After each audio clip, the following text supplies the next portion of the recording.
Located at the center of the world, Ghana is the best investment destination in West Africa and ranks as West Africa's first in the Ease of Doing Business Report 2019. It was projected as one of the fastest growing economies in the world, with a growth rate of 6.8% in 2019, and has been declared as Africa's new bright spot after being ranked 4th in the world and 1st in Africa in the 2019 Global Retail Development Index. As the host of the African Continental Free Trade Area, Ghana is creating the linkages that will make it the gateway to Africa, aided by dynamic policies, a stable political environment, and strong economic fundamentals. It is a land of opportunities, offering businesses across many sectors the potential to flourish. The country is open and accessible to investors and the private sector, providing a peaceful environment and upholding the rule of law. The government of Ghana is confident and optimistic about the positive results in its investment drive through the GIPC. Ghana has 8 million hectares of arable land, well irrigated by a wide network of water, making it a region ready for large-scale mechanized agriculture. The government and major policy planners recognize that expanding the agro-industrial base is the best path to develop. Ghana has put in place the right legal and regulatory framework to increase foreign direct investment. The Industrial Zones Program allows manufacturers and agro-processors to take advantage of favorable tax and duty incentives to produce for exports from Ghana into the EU and US markets. A rich cultural history and wonderful natural beauty makes Ghana a great tourist destination. The Year of Return Tourism and Marketing campaign in 2019 positioned Ghana as a key travel and investment destination for African Americans and people of the global diaspora.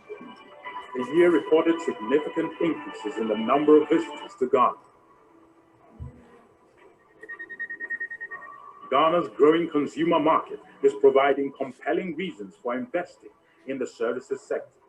The retail sector has been valued at $24.4 billion. A growing middle class with increasing purchasing power is creating demand for a wider variety of sophisticated services in healthcare, finance, and education. In the region, Ghana has one of the highest mobile penetration rates at 140%, with data penetration at 89%. The country has a thriving startup scene, helped by access to broadband internet that runs on fiber optic and 4G networks.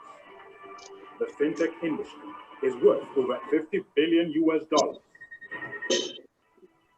Ghana is an English-speaking nation located in the center of the geographical world, with flight times from Europe or America averaging about 8 hours.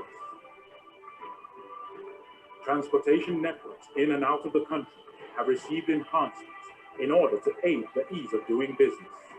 It has a new international airport terminal and an expanded port infrastructure.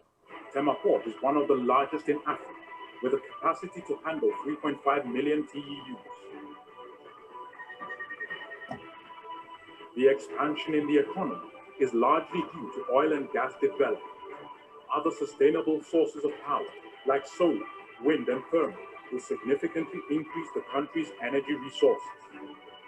We invite you to share in Ghana's optimism, be part of the incredible opportunities we offer, and be the idea to grow in Ghana and grow with Ghana.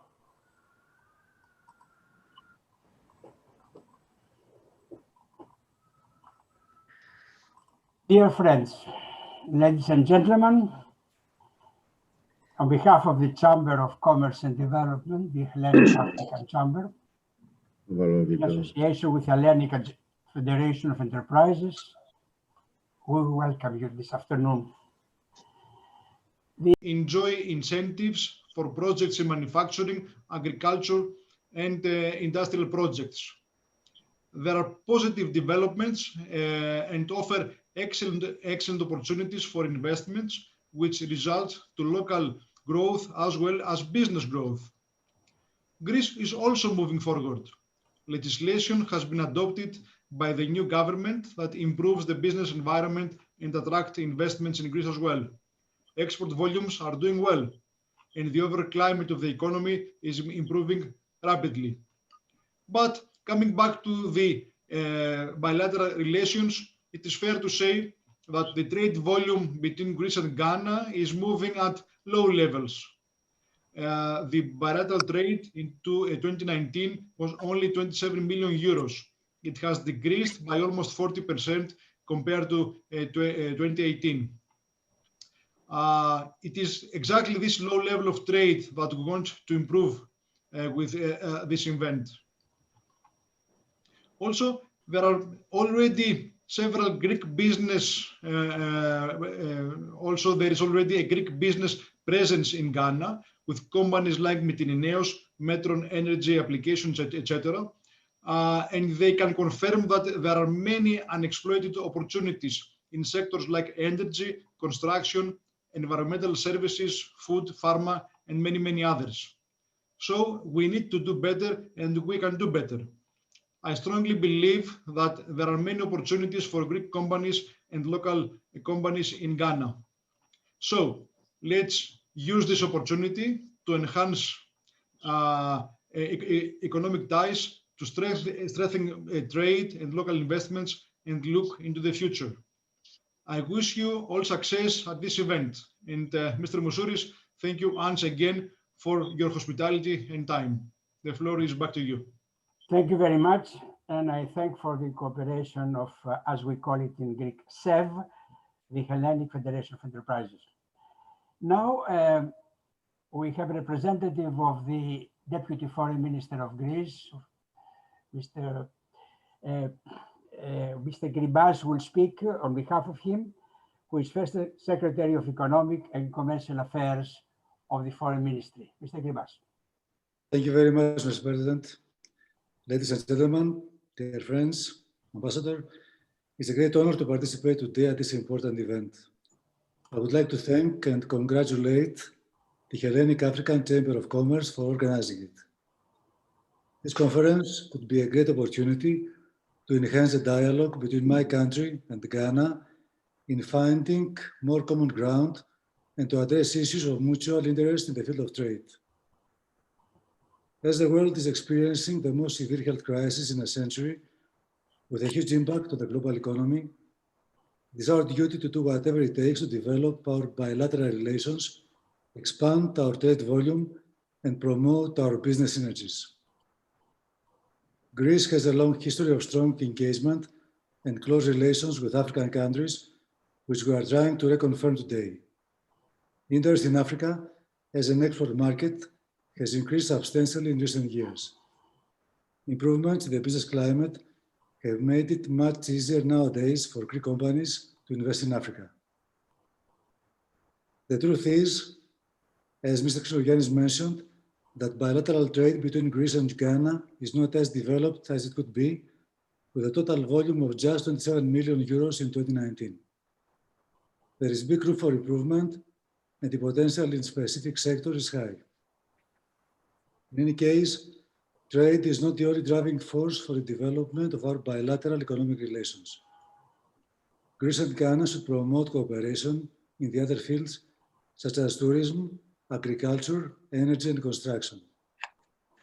In particular, the energy sector is an area where synergies could develop, and I'm confident that Greek experiences could be a valuable component in developing new projects or for upgrading existing power networks. The example of the Greek company Metka, with a number of important power plants in Ghana, is a success story, and I believe that further cooperation would follow. In fact, Greece has a lot to offer to project development and infrastructure construction. We have consulting and manufacturing companies that have the capacity and experience of carrying out important projects all over the world. Moreover, Greece can contribute in institutional experiences and best practices in the agricultural sector, derived from decades of efforts in the field. We are looking forward to sharing the expertise and long experience that our farmers that relevant institutions have developed for the benefit of Ghanaian farmers. I would also like to take this opportunity to mention that the business climate in Greece has become very favorable for potential investors. The policy changes that have taken place over the past years, coupled with decisive implementation of reforms and privatizations, have rendered Greece an attractive place to invest and provide opportunities for businesses in both goods and services sectors. I know the challenges that business owners face, and I believe that Greek and Ghanaian companies working together are well placed to face the challenges of trading and investing in the 21st century. The Greek Ministry for Foreign Affairs will support the initiatives of the private sector institutions and will facilitate business missions and B2B meetings. It will also provide companies with the latest market information, local knowledge, and the opportunity to meet potential partners. I wish you good success and thank you very much. Thank you, Mr. Gribas. And I have the honor to invite the ambassador of Greece to Nigeria and to Ghana and many other countries of West Africa, Mr. Ioannis Plotas. Thank you very much, Mr. President. Thank you very much. It is an honor and a privilege to participate in this meeting, which I'm sure will give us the whole of interlocutors this opportunity to reinvigorate our interest for further cultivating our bonds with the African continent, and particularly with Africa, since this country lies today in the epicenter of this visual gathering. You know that the main target of the Greek economy in the coming years is a systematic increase in productivity and openness, as well as the creation of closer links between manufacturing and technology. Saying that, the exponential character of Greek economy's orientation comprises also Africa. I am sure that you are well aware the European Union is determined to strengthen this relationship with the African states and to build a stronger political partnership based on mutual interests and commitments. And as the EU wants to bring the European Union-Africa relations to a new level, Ghana fulfills this required criteria, and it is well positioned to be a partner of the EU for its economic potential, its shared values, and its democratic track record. We know, all of our interlocutors, that Ghana, being rich in natural resources, has a very strong development potential. At the same time, for doing business, having acquired expertise and know-how in many sectors like agriculture, tourism, migration, the already existing favorite climate between Greece and Ghana. I am sure that members of the business community and private sector may take advantage of this fertile ground and work together for the implementation of specific projects between Greece and Ghana. I am confident that today's gathering may signal a new phase of engagement with Ghana, bringing together Greek entrepreneurs, officials from both countries, experts from private sector to change views on issues of common interest and further elaborate on the steps to follow, as well as to articulate certain guidelines in order to streamline our policy and interest towards the African countries and Ghana in particular. I would like very much to thank you, and I wish every success to this meeting. Thank you very much, Mr. President. Thank you, Your Excellency. And I want to say that the Deputy Foreign Minister, Mr. Fragogiannis, is very much interested in relations, business relations with Sub-Saharan Africa. And he was very sorry that he could not participate today, but he had these two eminent diplomats, Mr. Plotas and Mr. Gribas, on his to replace him. Now I have the honor to present you, to ask to Captain Tsakos, an eminent ship owner, respected in Greece, who is the honorary consul of Ghana, has the floor. Thank you. Capitania. Thank you, Mr. President. First of all, my warmest congratulations for selecting Ghana as the first stop of your Africa Enterprises Invest in Cooperation arena. As you know me, and the little that other attending distinguished partners and participants of this beautiful and very, very important gathering. I'm Captain Panagiotis Tsakos from Kardamila Chios. I'm very, very young for my age, of over 80s. I feel so, at least, mainly because I have had the opportunity to go around and enjoy a lot of places and a lot of opportunities and experiences in the world. As far as Ghana is concerned, I'm 40 or more years since I went to Ghana.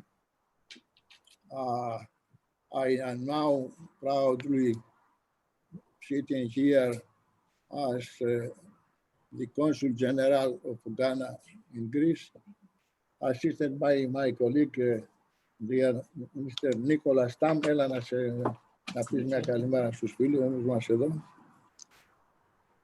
Ο κύριος που σας ετοιμάζει τις βίζες. And we went to Ghana a long time ago, only for you to understand how Ghana was at the time. There were times that myself and Mrs.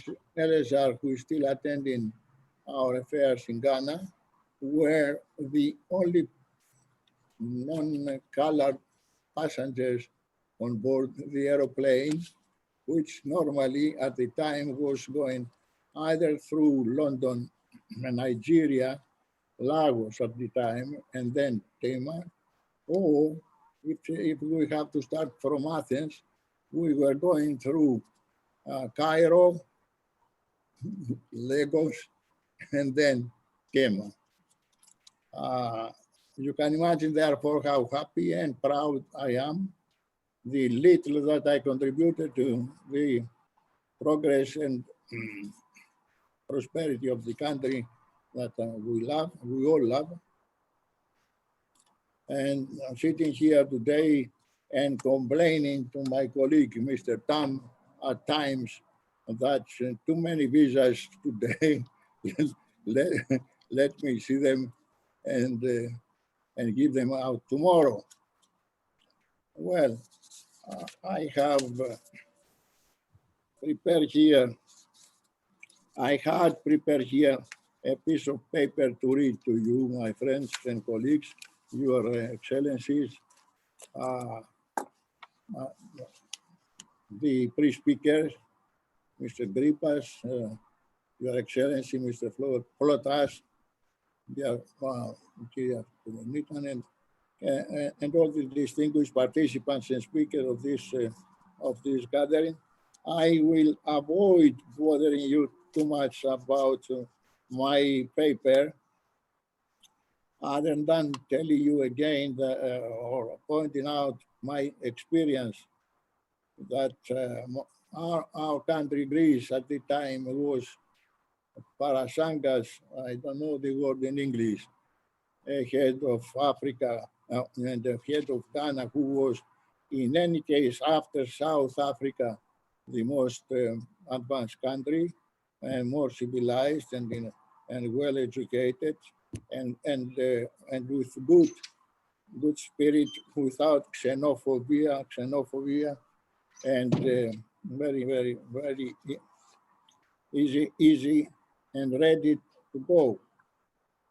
Since then, I see, and I'm proud to say, so many Greek companies traveling and involving themselves in very interesting projects in that country, and that country at the time, again, no comparison with any European country.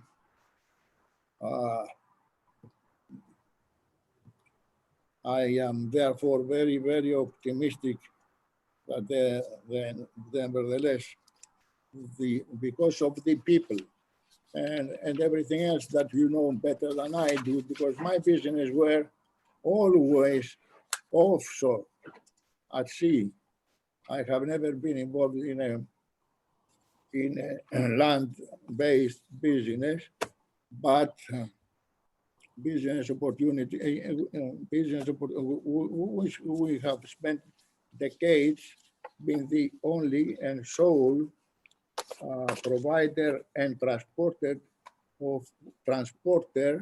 of Ghana's energy requirements from all around the world for decades. Now we are not involved in business anymore, but social responsibilities go together with business, and we are left with a very big part of our heart with Ghana spirit and Ghana breeze, Abra. We therefore, after we have initially constructed a little chapel, a Greek Orthodox chapel in the name of our protector, Aios Nicholas, we have expanded the activities in that part of that country, that land that we have bought near New Tema. And now I'm sure many of you know that Maria Tsakos Foundation, after the establishment of St. Nicholas Church, is now busy in expanding an international school at the Tema New Town, offering free school and primary education to underprivileged children living in the surrounding sprawling Tema Manheim fishing community, with the motto, every child has a right to education. Currently, about 120 students are in this school. And at this stage, I feel that I feel to warmly thank and congratulate the Metelineos group and the particular personal responsibilities, personalities that our good compatriot and friend, Mr. Metelineos, has on the spot for their personal and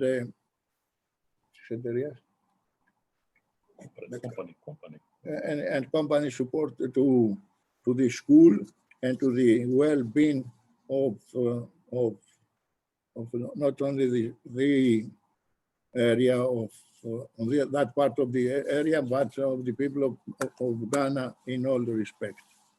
I also feel very much obliged to our dear Deborah Eleazar, who is our representative there, although we don't have business anymore, who is currently attending the well-being and the progress and promotion of the school at Tema New Town. And I also think and feel very grateful for not only Mytilineos group and people, but also for any other donator and many volunteers, both from UK and other countries, but mainly only also from Greece, including doctors who are attending and assisting this area and this beautiful country. With it, I took a lot of time, your time, much more than I expected. And I thank you very much for giving me this opportunity. I wish you good health and every success in your endeavors. And needless to say, I will be, my family and all my people at your side in all your efforts. God bless you, and Merry Christmas. Thank you very much, Captain. Thank you. And in order to show the bias we have in favor of Ghana, I must tell you that in our board, the only one who is African is Mr. Tam, Nicholas Tam from Ghana. Now, I would like to conclude with Mariana Gabriel, who is the Honorary Consul of Cyprus in Ghana, and she has been instrumental in preparing this gathering. Thank you, Mr. Mariana. Chairman. Thank you. And I can't hear you louder, please. Thank you, Mr. Chairman. Hello to everybody. Hello, Captain Tsakos. You have said good things. Actually, you are the proven example of success story in Ghana, the one with the longest history there, very well established. And we hope that companies like you and like Mytilineos, they will give the pace to other ones, you know, to continue. I will be a bit short. I want to say a few things about our consulate in Ghana and a few things about Ghanaian business, very short ones. So our consulate operates in Ghana and already has been supportive to some cases of Greek and Cypriot companies. And there has been the bridge actually that accommodates different business perspectives and cultures so that effective strategies can become validated and proved models and success stories. Ghana is already a very friendly country and at the same time is a well-advanced business environment. Ghanaians are very open-minded. And not only open-minded, they are very well educated and they are also internationally recognized as fast pacers towards a beyond aid development era. But how an investor, a Greek investor, should think about Ghana's opportunity? What are the standards? I think the answer is very simple for an investor. The same competitive standards of doing business in Europe or in Greece or in Cyprus, this is what applies to Ghana as well.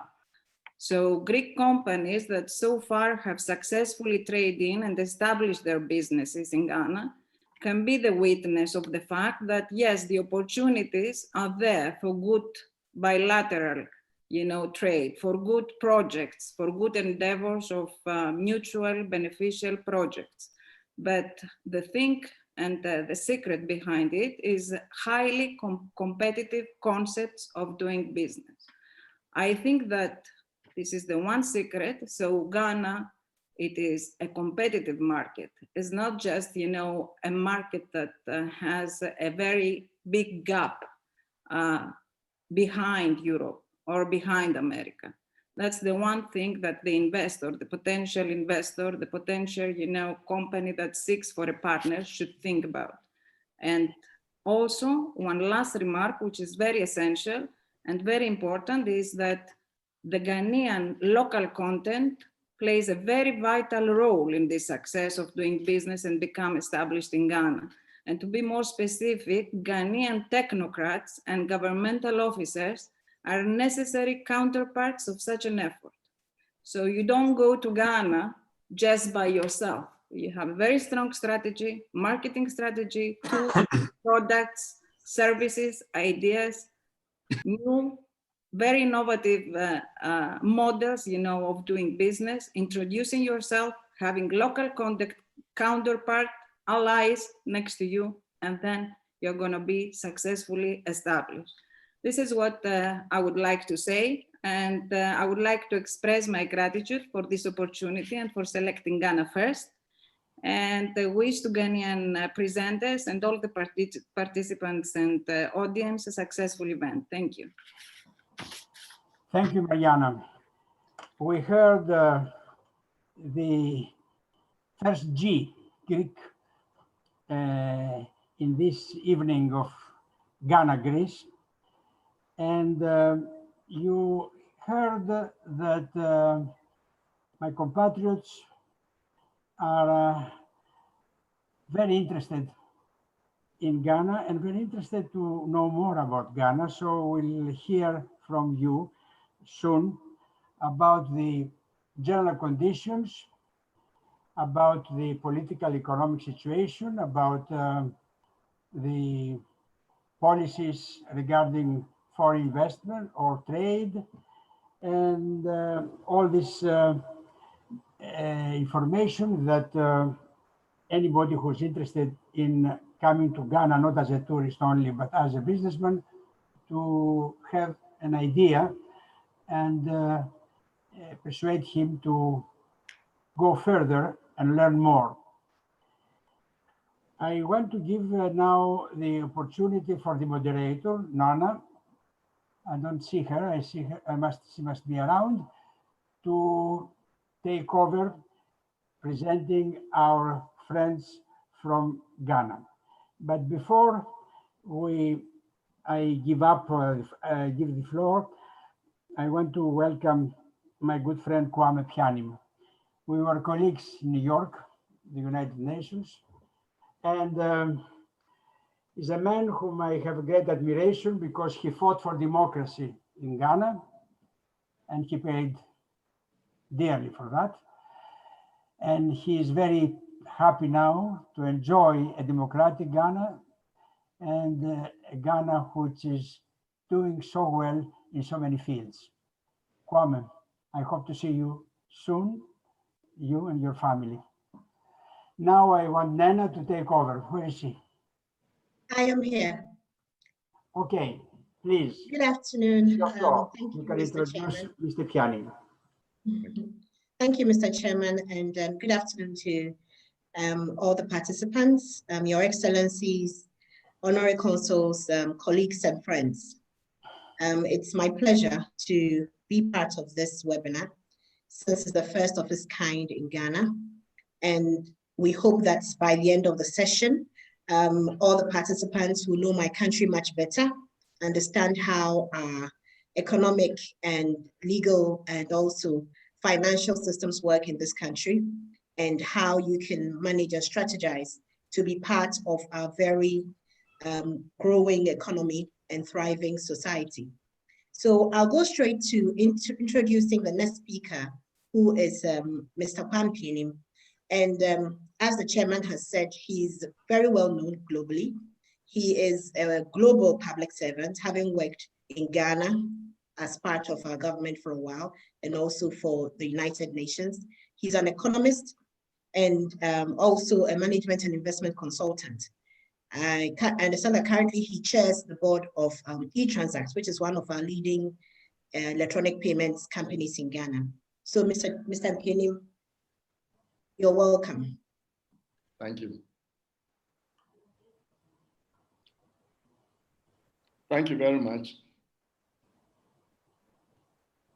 First of all, let me express appreciation to the organizers for daring to keep connected and engaged during this terrible global pandemic, which is keeping us apart.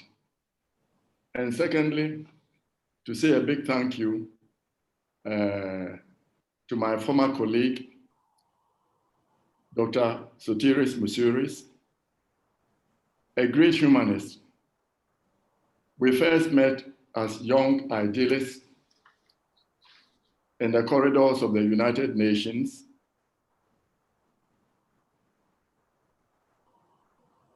And most people will not know that it was due to Sotiris and a couple of his European staff members of the UN who were instrumental in getting Mr. Kofi Annan to become the Secretary General of the United Nations as one of the first members of the Secretariat, of course, to become Secretary General. And Kofi put globalization, human solidarity on the development agenda of the UN, and he became a huge voice for the marginalized. It is because of Sotiris that I'm part of this very important and unique Zoom meeting. I owe him a debt of gratitude. When Ghana was very difficult in the early 80s, and it was very dangerous to be on the streets, he dared to come here to meet with the military government that was here, to intervene and plead for my life. I was in prison for being the enemy number one of the government in power. And Sotiris, I'm very grateful for coming in. And when he went and he was told, why are you pleading for this man? He was trying to remove the government. And he said, if there was a military government in my country, I would also be taking arms to remove them. Very courageous in those days to say that. So thank you very much, and that's why I'm here. I decided to say a few words about Ghana as a political vein and the potential hub, economic hub for the rest of Africa. When we are thinking about investing in Ghana, Ghana is a small country, 30 million people with a purchasing power of about $65 billion is not important enough. But we are also, as has been said, right in the center of the world. Tema is on the equator and the meridian. And we are in the center of ECOWAS, the 15-member nation economic community with about 400 million consumers and purchasing power almost 3/4 of $1 trillion, 750 billion. We are also the head office of the 55-member African Continental Free Trade Area, which will have about 1.2 billion consumers and 3.4 trillion. So when you put a foot in Ghana as an investor, we want you to think not just local, we also have to think regional, that's ECOWAS, and you have to think African continental, that is the African Free Trade Area, and also globally. I'm surprised that it's taken so long for Ghana and Greece to get together. Greece, with a small population of 10 million, and you are surprised when you see that Greece is 10 million. I'm sure there are about 30 million other Greece people all over the world. It's the cradle of democracy, and Africa is the cradle of humanity. So at this time, when humanity is threatened, it is good that Greece and Africa are getting together to see if we can begin a conversation how to resolve matters. It is not often realized that these 11 million people, of course, with a GDP of about under 200 billion, about 194 billion, also control about 16 to 18% of global merchant vessels, tankers, and cargo. And of course, the attempts that are being made to reverse the global shipping supply chain could not have happened without the Greek merchant vessels that were responsible for taking goods produced in many parts of the world to be assembled in one part and to be distributed. So when you take Greece, that small country, welcoming about over 20 million visitors, with their over 200 beautiful islands or beaches, then we need to get together. Tourism is what Ghana needs. There are a whole lot of things that we can do with Greece that is not being done now. Let me go into some of the economic opportunities that I think that we need Greece to help us with. We have the Volta Lake, one of the largest man-made lakes. With Greek's experience living in water, I think when you are a Greek, with 80% of your land being mountainous and so many islands, you look to the sea, you cannot afford but to become a global. So as some parts of the world were becoming a little bit more insular, insourcing their supplies and thinking about fighting for national interest, I am happy that Greece and Ghana are getting together to see, and thankfully, the American election seemed to be going the right direction. So multilateralism that Greece was principally responsible in shaping will come back to normal. When you take our lake, the Volta Lake, it is large. It is the only place that can serve as a gateway. When we build roads, we destroy them quickly. But the Volta Lake can serve as a gateway between the consuming south and the north, where our grain belt is, where all our grains are produced. We need to travel by water, and the Greece can help us with that. Agriculture, irrigation, we need that. This idea of one district, one factory that Ghana has set up is to make sure that the young people are given jobs to do in modernizing agriculture, mechanizing it, and using agro-based processing as a way for industrialization in Ghana. And you know, Greek has a big incentive in collaborating with Ghana for Ghana to develop. Africa has what is called the demographic bulge and the demographic dividend. By 2050, we have 1 billion young people. The age group 18 to 64 in Africa is growing and large. We are the only young youthful population in the continent of Africa. Europe is graying, America is graying. If you don't help us to use this population bulge to create jobs in Africa for our young people to live, work, and dream in Africa, they will come in dilapidated boats on the Mediterranean. And you have the longest coastline on the Mediterranean. They will come and pollute your beautiful beaches, from which you earn about 20% of GDP. So you have an interest in supporting us to grow. I would like to urge you, the chamber, not just to limit your discussion to business. Yes, you can help us. Ghana wants to become the economic hub, the oil hub. It means from Angola all the way to Mauritania, the newly found oil, gas fields. We need ships, we need vessels. We want to be the shipyard, a dock. There is no dock between Johannesburg and all the way to West Africa. We need a shipping dock where these oil vessels can repair. It takes them maybe weeks to come to Europe to be repaired. Every day they lose business about $100,000. So we need you to come and help us create a hub. There's going to be an international airport in Takoradi. The port is there.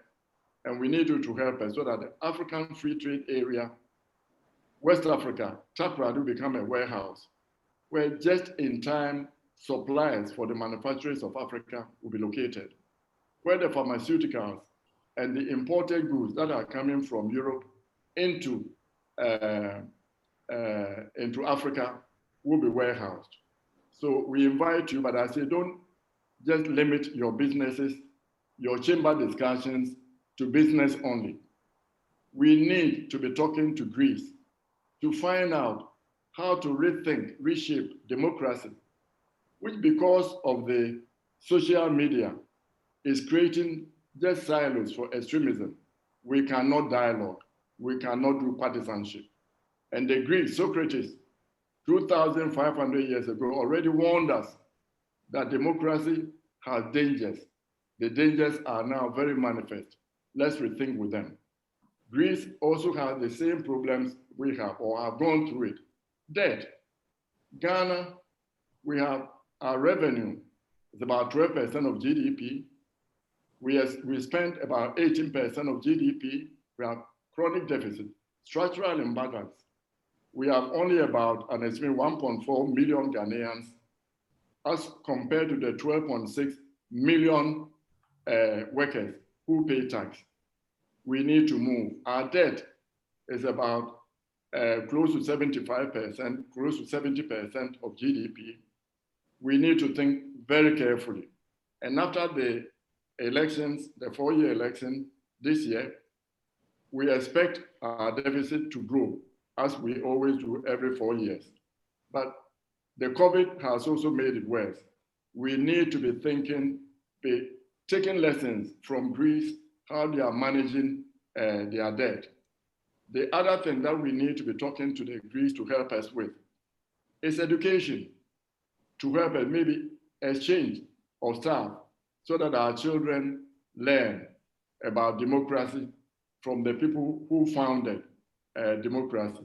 Let me end here by saying that I'm very pleased that the Hellenic African Chamber is starting, and we need Greece to be an advocate for Africa.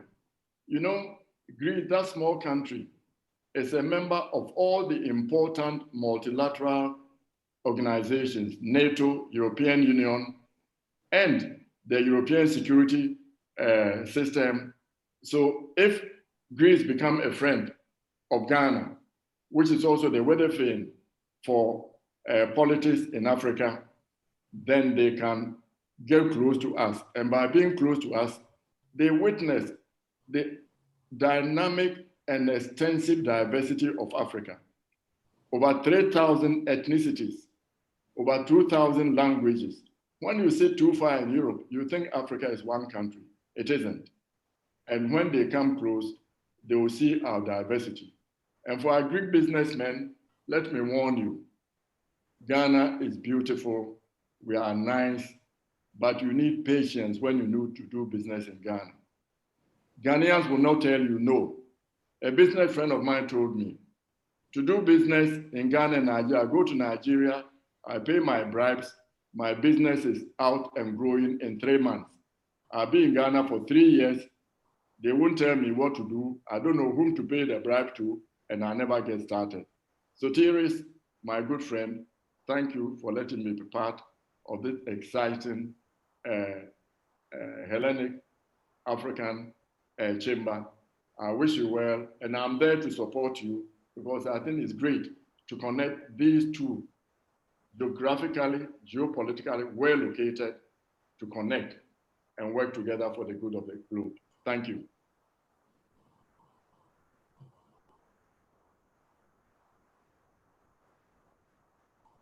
Well, you said something about Advocate for Africa. Yes, I was Advocate for Africa when I participated in the Africa group in Brussels, when Papandreou sent me when he was foreign minister.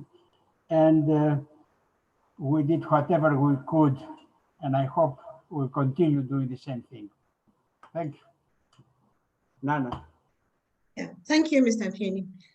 We'll now move on to Mr. Edward Ashon-Lartey, who is the Director of Investor Services at the Ghana GIPC, which is the Ghana Center for Investment. That is the Ghana's regulator for investment.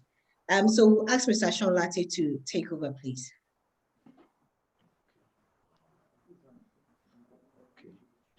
Yeah, thank you very much, Madam, and Your Excellencies, distinguished speakers and members of the Greek business community.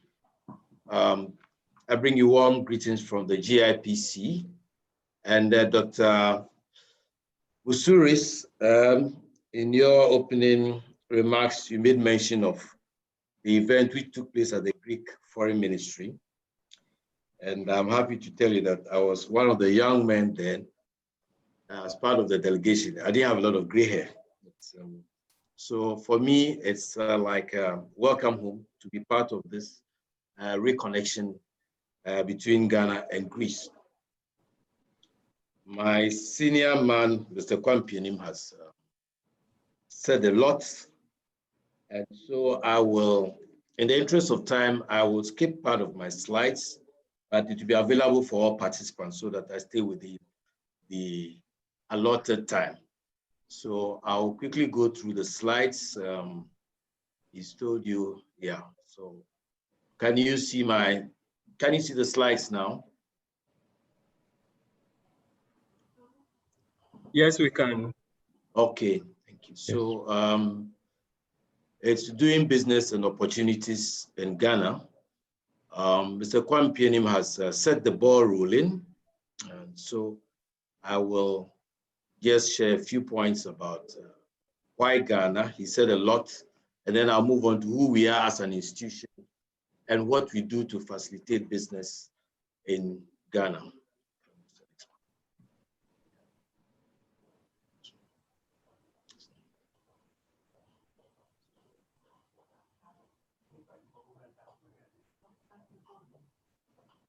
So I'll talk about our mandates, the opportunities, and setting up. But before then, some of our credentials as a country. Politically, we are most stable. And in terms of doing business in West Africa, the World Bank Ease of Doing Business report places Ghana as #1. And in terms of accessibility, as I said, we are in the center of the earth. Connectivity to all parts of the world is not a big issue. We have one of the most competitive and educated labor forces in the sub-region. We have a strong resource pool. And as you know, we produce gold. And when it comes to chopped cocoa, we produce the best cocoa in the world. We have the 3rd largest bauxite reserves in Africa. And we also have substantial oil and gas reserves. So for resource-seeking investors, we do have something for you to take. Now, the GIPC, we are a government agency. Our mandate is to promote and coordinate and facilitate investments in the Ghanaian economy. What we do include, one, providing investment advisory services. So if anyone wants to do business in Ghana, the first point of call is to come to the GIPC. We have sector specialists who will engage you and then direct you appropriately, depending on your area of interest. We are also mandated to register new projects and also support requests for immigrant quota, that is those of you who like to stay in Ghana and work, and then import duty exemption on equipment that you bring in for your business. We also assist with joint venture partnerships. So if you're looking for a Ghanaian partner, the GIPC, we have a project catalog which will make it easy for you to get in touch with people who have already been screened. And we also identify specific projects for promotion. We've moved away from telling people come and invest in agro-processing. We identify specific projects so that if you knock on our doors, we tell you, well, in terms of agro-processing, these are 5 projects that we've identified. At least it makes it easy for you to hit the ground running. We also monitor enterprises to ensure compliance with our law, but at the same time to find out how you are faring and to help you to address any challenges that you may be facing. And then we negotiate bilateral investment treaties. So it provides additional comfort for businesses from both sides. We also register technology transfer agreements. So if I am using a technology patented by a Greek investor, there is a legal framework which will make it easy for me to transfer funds to pay for the use of your technology or your patent. And then the other things that we do include facilitating incoming and outgoing missions. So the one Doctor mentioned, that the GIPC coordinated the private sector and government delegation to that event. Our mandate is quite broad, so we work with quite a number of institutions. We have the Ghana Free Zones Authority for export processing zone activities, the Minerals Commission for those who would like to go into mining, Petroleum Commission for upstream petroleum activities, the Ghana Export Promotion Authority, which handles the non-traditional exports, then the Almighty Environmental Protection Agency to make sure that whatever we do does not harm the environment or it minimizes the negative impact of the environment. And then the Central Bank, which is the Bank of Ghana, to make sure that our financial sector is robust. Then the government ministries, in terms of outgoing missions, we work with our embassies through our foreign ministry. And then depending on the subject, if it's agric, we work with the Ministry of Food and Agriculture. And then the Registrar General's Department, where you start creating a legal entity. By law, there are 5 working days to issue you with your documents. And currently you can do it online. So from the comfort of your office or home in Greece, you can register your business. And then we have the Ghana Immigration Service, which makes sure that you have the appropriate permit to stay here and work. And then our major stakeholders, the private sector, we work with them in terms of dealing with businesses from outside. If there's an incoming delegation, we follow on them to put forward credible companies to engage in B2B. The same way when we are fielding outgoing missions, we work with the private sector. Now, Mr. Kwampianim made mention of the abundant resources that we do have. And then in all the 60 regions, we do have very, very interesting resources which translate into very attractive investment opportunities ranging from agro-processing to manufacturing, construction, and tourism, building and oil and gas. And then also he made mention of the Volta Lake. Greece, we know when it comes to water transportation, you are among one of the leading countries. So there are opportunities also here for you to have a look at. And then we've just tried to summarize the opportunities under various headings. We have energy. We are looking at renewable energy, that is solar energy. Agriculture, of course, will showcase cocoa, which Ghana is well known for. And then tourism, infrastructure, we're looking at railway. The railway sector is something which Ghana is currently pursuing, but that is not the only one. We have roads, bridges, and airports. We are looking at agro-processing, manufacturing, the 1D1F program. And then we also have under tourism, we are looking at ecotourism, cultural tourism, and then the development of hospitality centers, among others.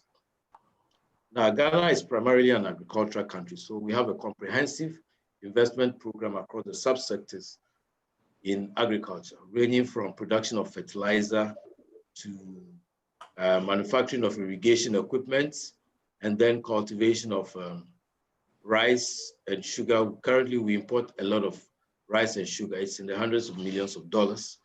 And then we are looking at the poultry industry, the fishing industry, and more importantly, the agri-tech, to use technology to support the growth of agriculture.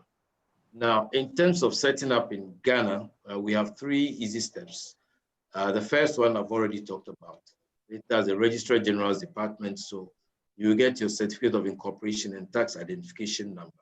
The next step is to bring in the minimum foreign equity contribution as required under the GIPC Act, and then you register with the GIPC.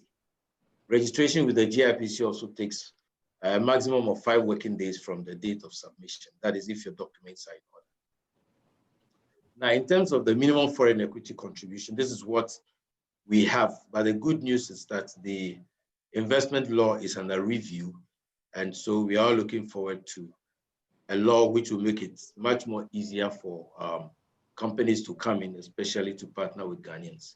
But currently, we have $200,000 for a joint venture with the Ghanaian, $500,000 for only foreign-owned businesses. The beauty about the Ghanaian investment law is that in most sectors, you can own your business 100%. In other jurisdictions, a non-Ghanaian cannot own majority shares, let alone 100%. Now, if you want to go into trading, the minimum equity is $1 million US.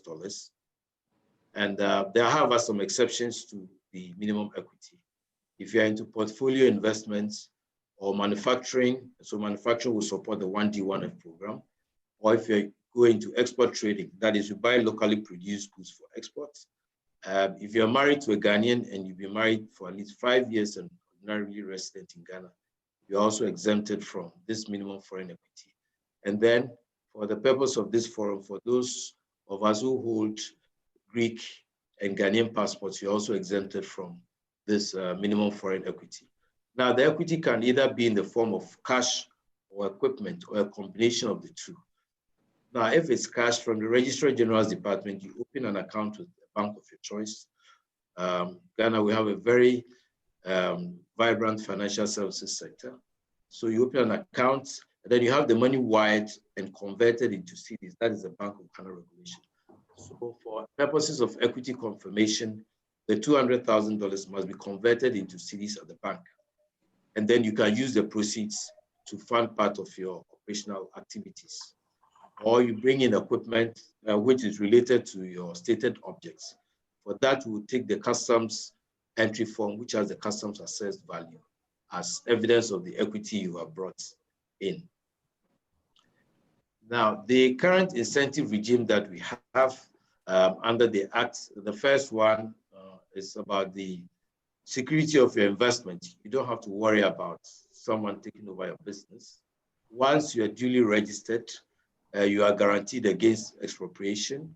This is also in our constitution, so you don't have to worry about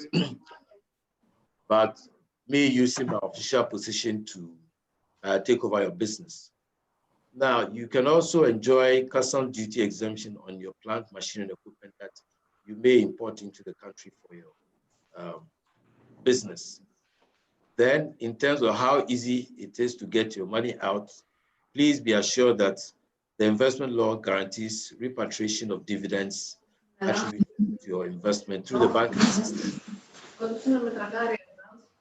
Now, if you borrow money from abroad to fund part of your investment, you can also transfer funds on due dates to service both the principal and interest.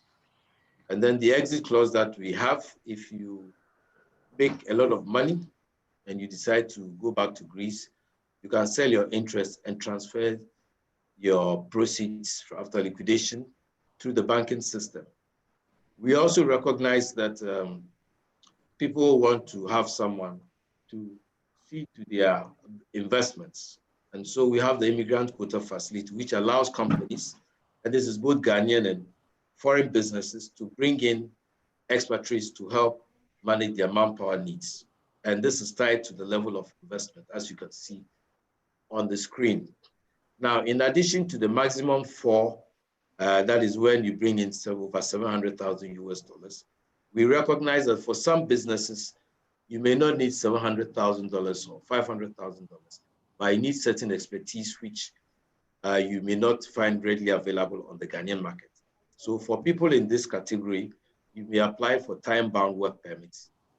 So you tell us what the person is coming to do, how long he's coming to stay here, and we expect that during his stay in the country, he will train a Ghanaian to take over when his time is up. So that is what we have by way of the expatriate quota facility. Now, for agro-processing businesses, currently you enjoy a 5-year concessionary period where you pay 1% corporate tax as against 25% for the other sectors. After the 5-year period, if you are located in Accra, Tema, you pay a reduced rate of 20%, and then as you go further away from Accra, it goes to 15, 10, and 5%, as you can see on your screen. We also have a loss carry forward provision. So if you're in the priority areas, which I projected on the screen earlier, you can carry forward your losses for 5 years. In the other areas which are not priority, 3 years. And for manufacturing industries, if you are located outside Accra, Tema, you enjoy a corporate tax rebate of 25%. And if you are outside the other regional capitals, 50% rebate. So the effective tax rate, if you're outside the other regional capitals, is 12.5%.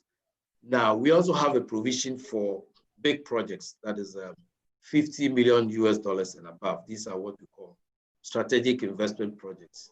And under the investment law, you can negotiate the type of incentives that you'd like to have. So you submit an application to the GIPC. This is reviewed by a technical committee. It goes to the board, the presidency, and finally Parliament for approval. So once you have that approval, nobody can say, well, you did not get this incentive through the proper channel, so we are going to revoke it. Once you have it passed by Parliament, you can be sure that it will be there so long as you are in business. And now in terms of Greek investments, it's true we haven't engaged for a long time. I'm sure that accounts for the number that I have on the screen. We have 12 projects registered with the GIPC. This excludes those registered under the Free Zones, the Minerals Commission, and Petroleum Commission. We are working together to have one source of information, but this is what we currently have in our books. And I believe that with this seminar, it will revive the interest of Greek businesses in Ghana, as well as Ghanaian businesses who would like to partner Greek investors, so that come next year, we'll see this number maybe quadrupling, or even, maybe 100 projects from Greece. So on this note, I'd like to thank you very much for your attention. I hope I stay within the allotted 10 minutes, and I'll be available to answer any questions that you may have. Thank you very much.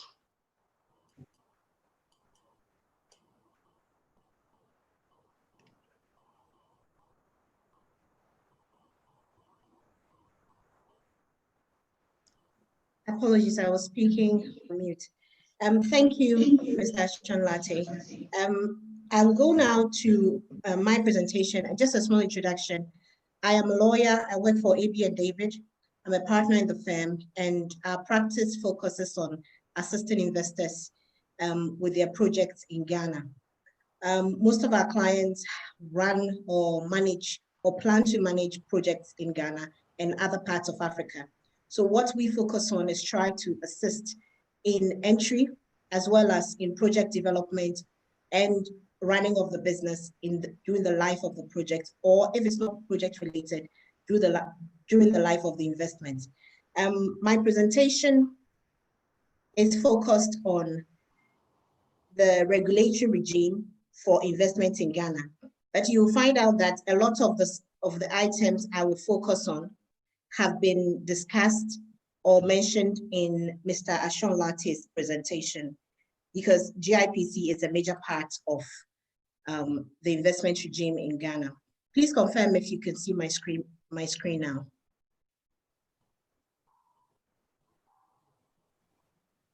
Not yet, Nana.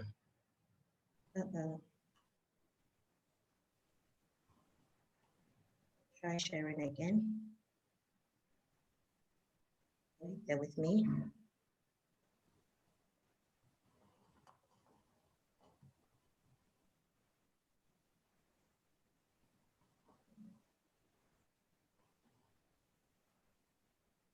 Mr. Tete.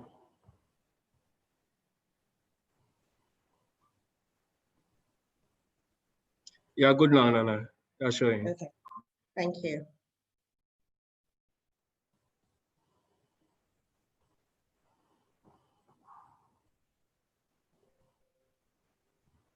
Yeah, so my presentation covers the main regulatory framework for foreign investment and market entry into Ghana. And it's intended to cover attraction and then competitiveness, market entry requirements, incorporation and other registrations, and then investment incentives. But you'll notice that most of them have been covered by previous speakers. So I will just run quickly through it, and if there are any aspects that have not already been covered, we will just do a quick recap. So we've talked about our political environment. Mr. Nkenim and Mr. Sean Latte mentioned this, so we're not going to talk too much about it. And the quality of our labor force, it's also been mentioned. So straight into the market entry requirements, it was mentioned in the previous speaker's presentation, incorporation and setting up a company in Ghana. I think what has not been mentioned in much detail is the type of requirements. So for instance, in incorporating a company in Ghana, there are certain minimum requirements, like having at least 2 directors. And these 2 directors need not be Ghanaian nationals. They can be foreigners. However, one of them must be in Ghana at all times. So to meet this requirement of the law, we always encourage our clients to have 1 director who has a residence permit, whether Ghanaian or non-Ghanaian. And also post-registration with the company's registry, you will go through the GIPC registration process, which has been discussed by GIPC. Of course, you will show that you have met the minimum capital requirements. In addition to that, depending on where you are, well, wherever you operate in this country is regulated or governed by a local authority. These local authorities have their own business operating permit requirements. So depending on where you are, you may pay a certain amount as business operating permits every year for operating in that locality. In addition to that, there is the social security requirements. So once you set up a business and you have employees, you're required to pay certain contributions as part of the social security system to the pensions regulator. If you're a manufacturing business or your business has some impact on the environment, you will also be required to have other permits like the EPA permits, and also register with any industry relevant regulator. So if you're in energy, you go to the Energy Commission. If you're with food and manufacturing, you may go to the Food and Drugs Authority and National Communications Authority if you have anything to do with communications.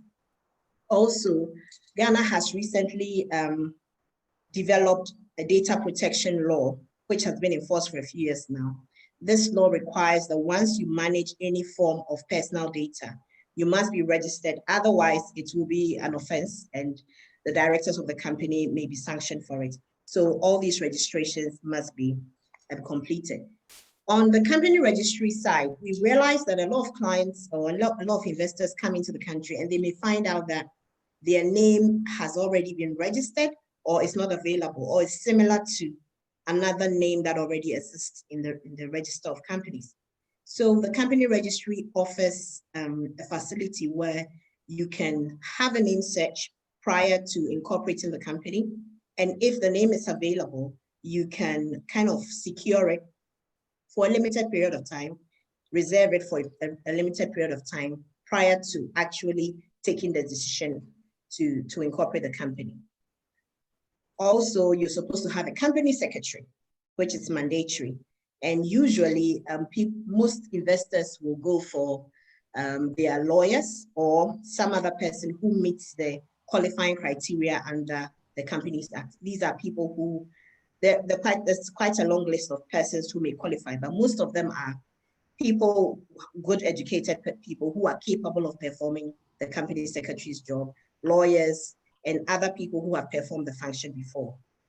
And in Ghana, shareholders can be individuals or they can be corporate. So depending on how you want to structure your investment, you may come in first as a private limited liability company owned by an individual or owned by the parents in Greece or Cyprus or wherever the investment is coming from.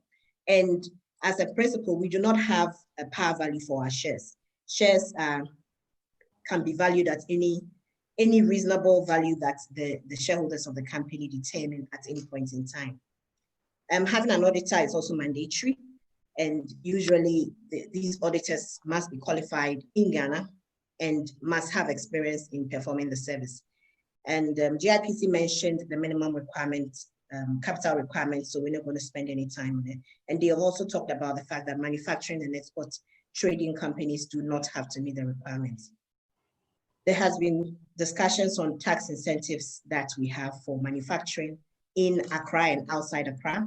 And of course, exemptions for customs and industrial plant machinery and equipment when you invest in Ghana.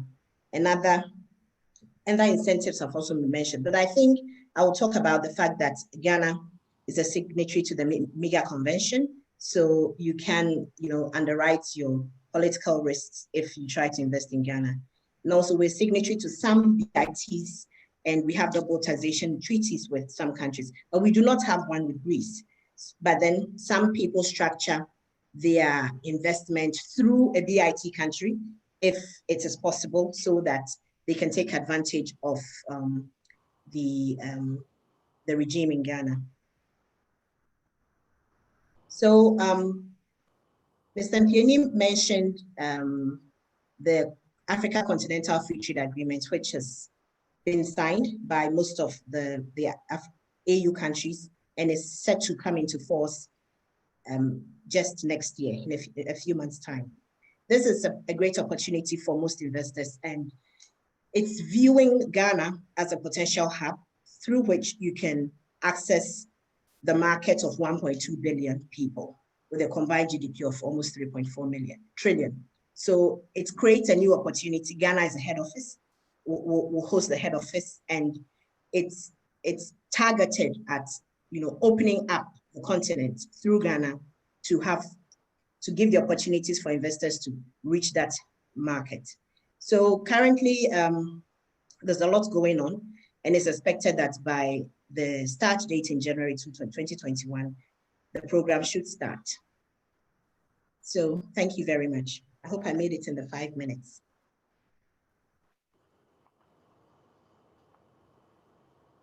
I'll move on to the next speaker, who is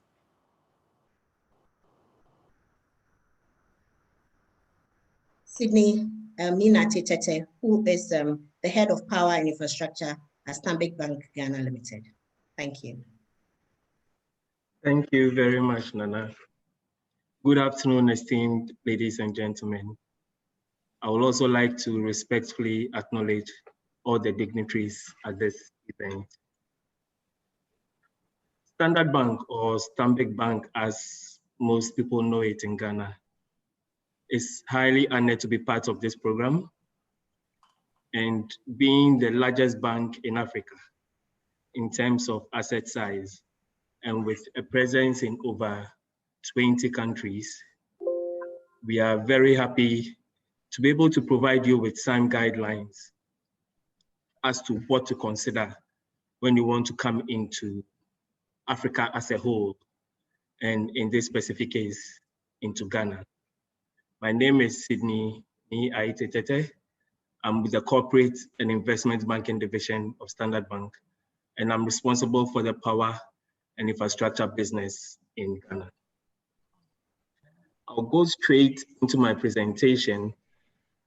We thought it would be good to give you a snapshot of Ghana's economic health status as we speak, because obviously the economy does impact the business that we do in this country. We've showed you a few of the key macroeconomic indicators. One interesting one you probably see there is the rate of depreciation of the cedi. You see in 2019, the cedi depreciated against the major foreign currencies, specifically the dollar, by about 13%. But surprisingly, year to date, as at September, the cedi's depreciation against the dollar, despite the negative impact of the COVID, is just around 3%. This is a bit unusual and remarkable, and the central bank must be doing something right. Other factors might also be contributing to this, but we do expect that by the end of the year, this should go up a bit, but it's still quite an interesting thing we are seeing at this point. Another indicator I'll probably touch on is the policy rate, as you see at the down right corner of my presentation. The policy rate is the rate at which the commercial banks borrow from the central bank. And it's important because it has a 40% influence on the commercial bank's lending rates to customers. So in short, With the current rate of about 14.5%, no commercial bank in Ghana is likely to lend to any entity in local currency below that rate. This is actually a reduced rate from 16% as one of the measures that the government took in response to the impact of COVID on our economy. So this is just to show you how we are doing in terms of the economy. I'll move on to speak to some specific banking factors that have a direct or indirect impact on both existing clients and prospective clients as we have on this program. On the top left corner, you see that commercial banks in Ghana have a minimum regulatory capital of 400 million. That's just about $70 million. This is actually an increase from about $20 million from 2018. What that means is that the banks in Ghana today are much stronger. They have a much stronger balance sheet. And even more importantly, we can on-lend much higher amounts than we were doing in 2018. Again, just below that, you see we have 23 commercial banks in Ghana. From 2017, the central bank started some cleanup exercise within the banking industry. And through this, some of the banks have exited the sector and a few have merged. And that resulted in the reduction of the banks from a previous number of 34 to now 23 banks in Ghana. I'll speak on the key matters concerning investment. That's the middle section. The first is the single obligor limit. The single obligor limit is the highest amount of funding that any commercial bank in Ghana can advance to an entity or a group of related entities. And this is tied to each bank's stated capital. So for example, for secured lending, no commercial bank can advance beyond 25% of its stated capital. For unsecured lending, it reduces to 10% of the stated capital. But I should say that for a few banks like ours, we are not really restricted by this because we are able to leverage on the balance sheet of our parents and our sister companies on the continent. So if we're just going by this, for example, the Stanbic Bank in Ghana could do a maximum of $50 million, but we can do much more than this when we leverage on other balance sheets. Forex is also a topic that I'm sure is very relevant to the prospective investors on this program. I dare say that Ghana has one of the most friendly and flexible foreign exchange regimes on the African continent.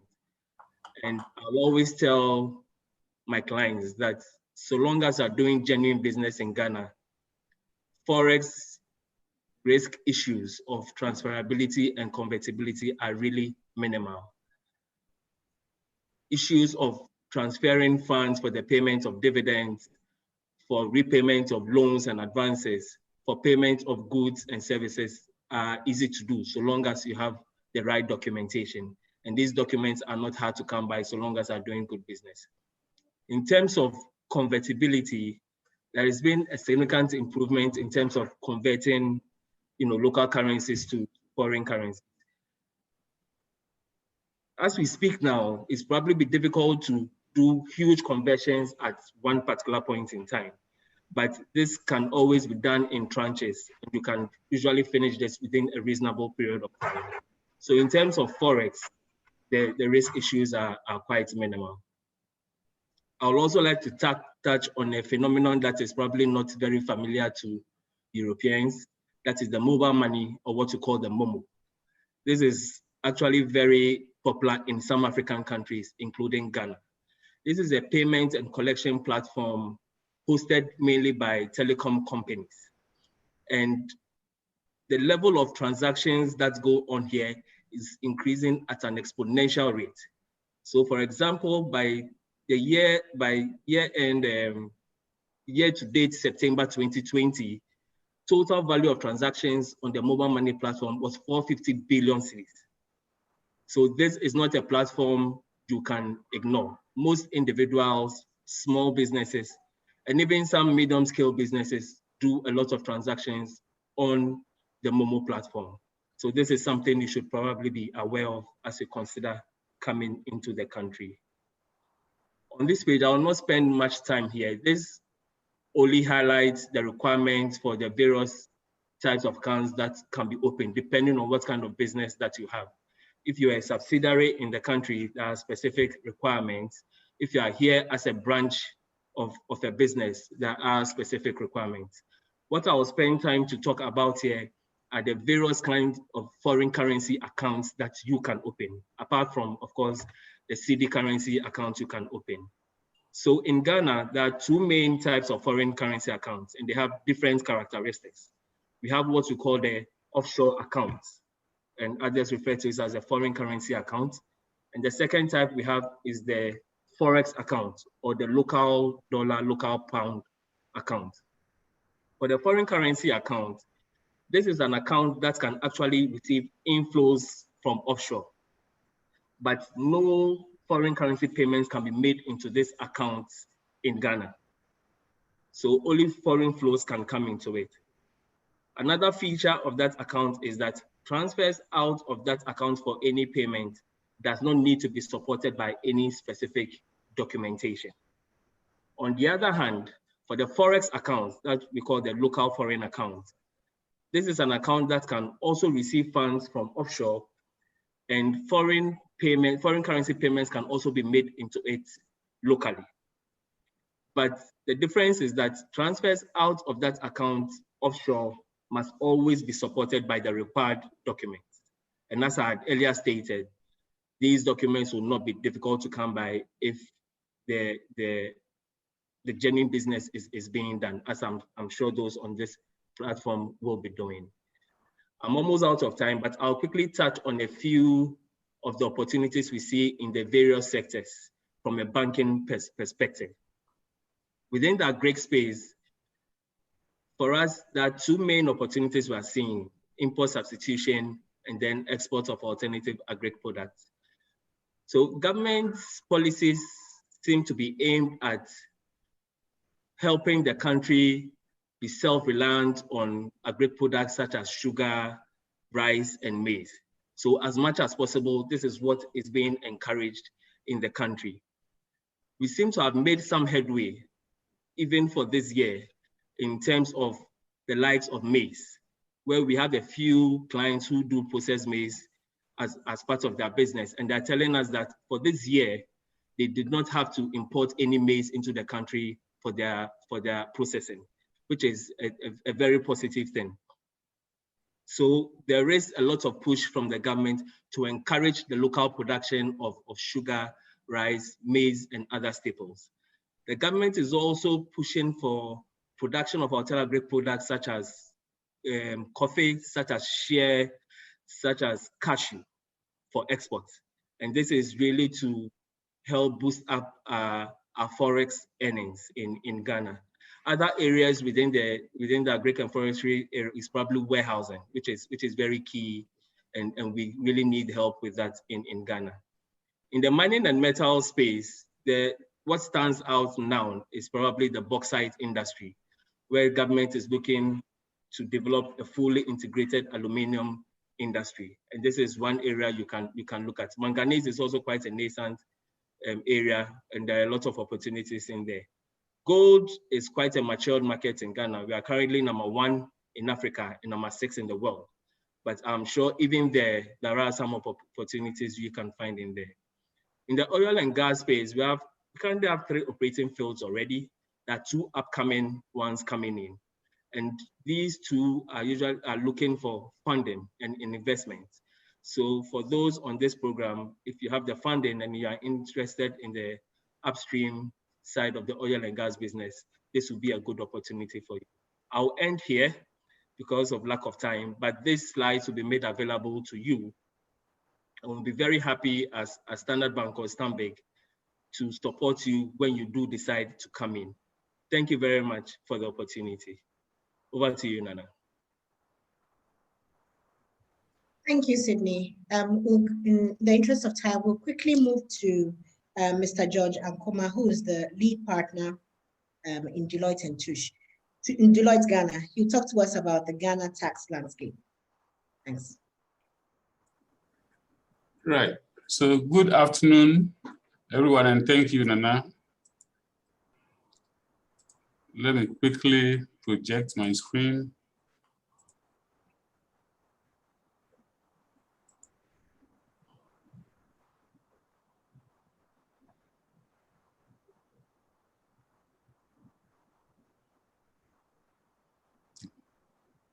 Just a moment.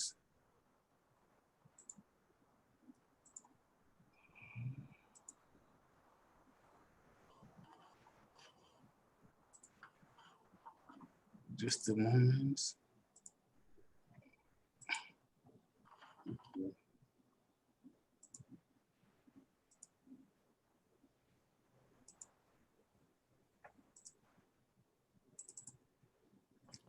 Okay. I believe you can see my screen. Yes, we can. Okay. So my name is George Ankuma. I'm the lead tax partner for Deloitte Ghana, and I'll just be covering the Ghana tax landscape.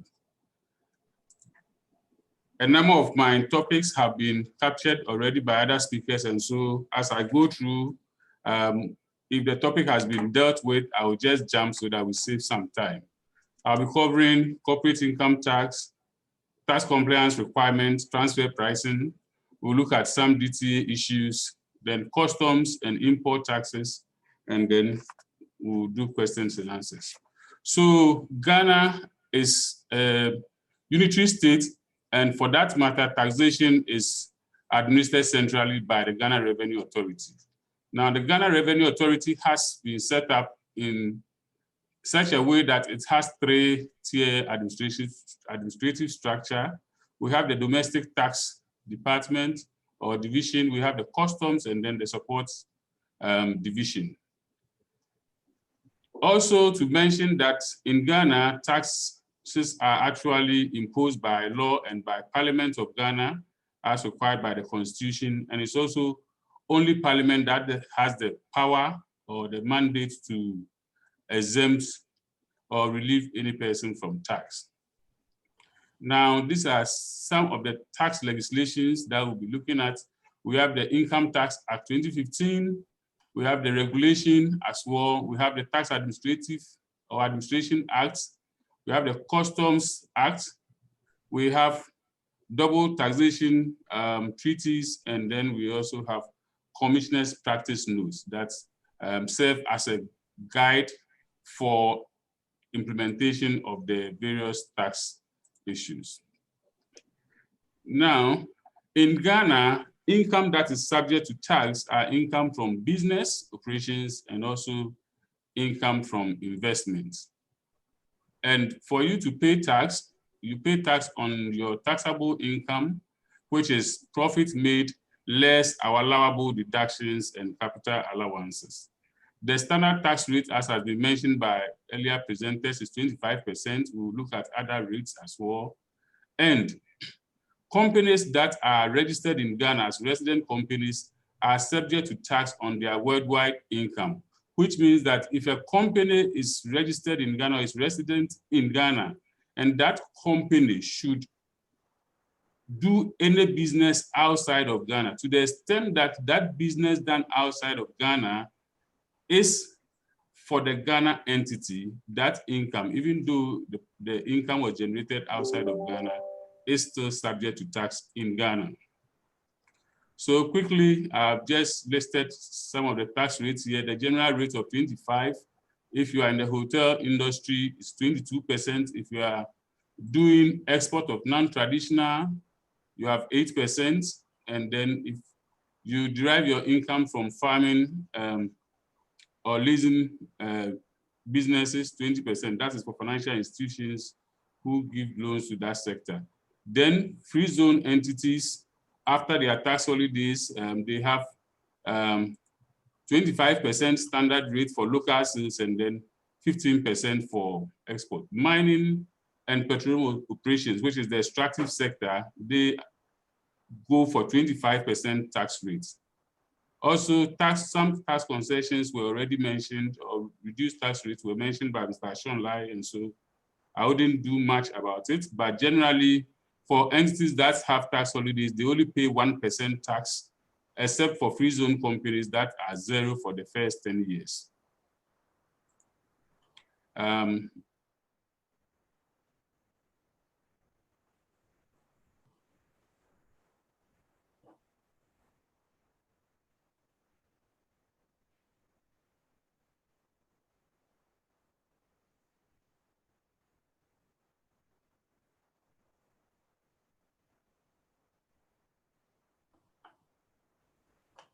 Concessions, depending on where you are located, ranging from 5% to 20%. Then one thing that I want to touch on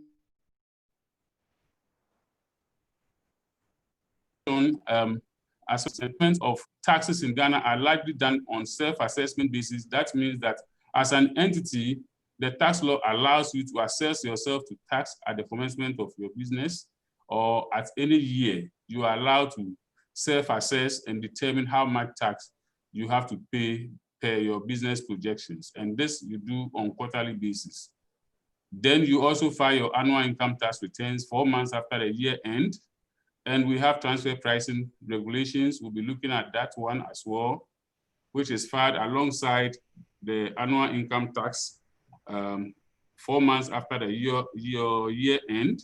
Then companies are also free to choose your own accounting or basis period. So even though the government's calendar is January to December, as a company, you are free to choose your own year of assessment or your basis period, which will then probably align with your head office if the head office period is different from the Ghana calendar year.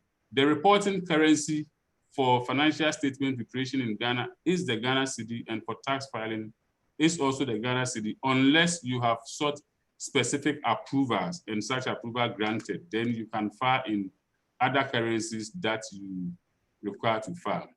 I did mention transfer prices. So transfer pricing regulation was introduced in Ghana late 2012, full implementation started in 2013. And so the law generally aligns with the OECD convention or guidelines, and it basically looks at 3 major areas. It looks at loans from shareholders, it looks at goods and services between related parties, and also equipment rentals. All that the transfer pricing rule is looking at is that transactions with related parties need to be at arm's length. And for that reason, you are to ensure that you put in appropriate documentation to justify such arm's length transactions with your related parties.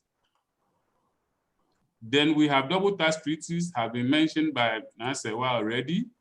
Just to mention that currently we have 11 treaties operating in Ghana. We have from UK, that is United Kingdom, we have France, Germany, Italy, Netherlands, South Africa, Belgium, Switzerland, Denmark, Mauritius, and Singapore, which are the most recent ones. We'll be sharing the slide. What I've done here is to show you or give an indication of the rates that apply under the various double tax treaties in terms of dividend, in terms of interest, royalties, management, technical services.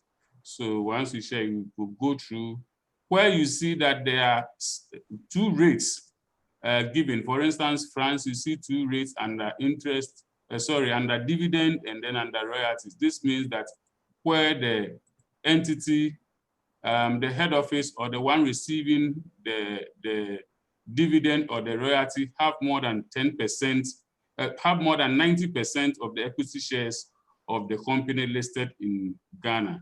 And then when you come to South Africa, you see that we have 2 rates, which is 5 and 8. The 5 means that where the interest is being paid to a South African bank or financial institution, then you have a reduced rate. Also, to mention few rates under the customs duties, the general rate ranges from 0 to 35%. And then all the duties are actually calculated on the cost, insurance, and freight basis. So generally, that is how it applies. And then we have some local charges that are paid, whether duty is 0 or duty is 5% or 35%. You pay some duties in terms of your importation, ECOWAS levy, EXIM levy, special import duty, all these duties apply. Then we also have special rates for certain sectors. For instance, agri equipment go between 0 to 5%, pharmaceuticals 0 to 5%, anti-mosquito products is 0 in duty rates, and then pipes, timber have reduced rates as well, up to 5%, with educational materials completely exempt and scientific materials completely exempted. So these are a few tax issues that I'm sharing with you, and once we continue to have conversation, we'll be able to guide you to ensure that you comply with the various tax requirements. Thank you. We'll move straight to our friends from the EU, to Mr. George Chopanakis, who is the Program Officer, Macroeconomic and Trade Section.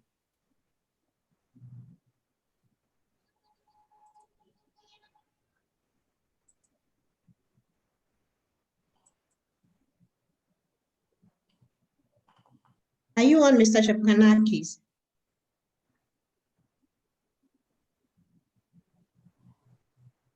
If you're not, we can go on to Mr. Alexandros Spachis. Are you on, Mr. Spachis? Can you hear me? I'm sorry, yes. Can you hear me? Yes, we okay, can. I'm sorry, but back to Chopanakis, I wait. Mr. Chopanakis is here. I have a connection problem sometimes here. Let me try to share my presentation, please. Let me see.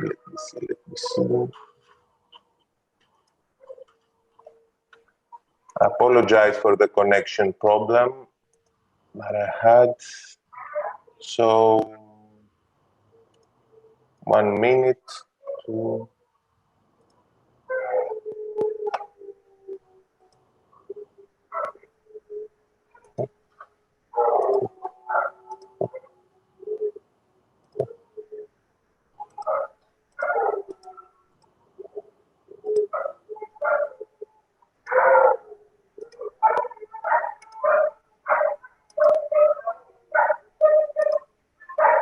No, I don't see that I can share my presentation.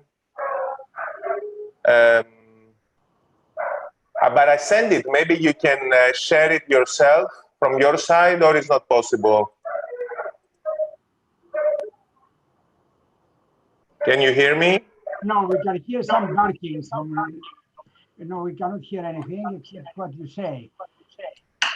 So if you need some more time to fix it, we can hear Mr. Spachis.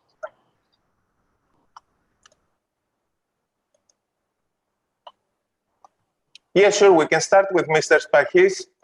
Can you? Okay. Before we could go, excuse me. We heard some very interesting presentations, and I want to, before we go to Mr. Spachis and Mr. Chopanakis, I want to say a couple of things. I was impressed to see that from Mr.